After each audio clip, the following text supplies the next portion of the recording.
আমার ড্রাইভার সুরজিৎ দা একদম গাড়ি প্রায় উড়িয়ে নিয়ে এলেন। খেলাম না দিলাম না, আগে চলে আসি বাবা স্টেজে।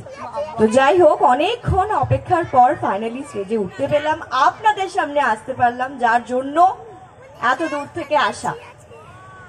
এত কথা বলছি একটাই কারণ, যখন আমি বেসুরো গানগুলো গাইবো তখন যেন একটু হাততালি পাই। কি পাবো তো? থ্যাংক ইউ সো মাচ আপনাদের সবাইকে।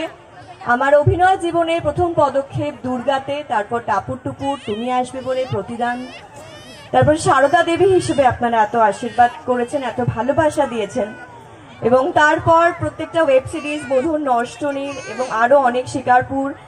তো এত ভালোবাসা আপনাদের কাছ থেকে পেয়েছি আমি বলি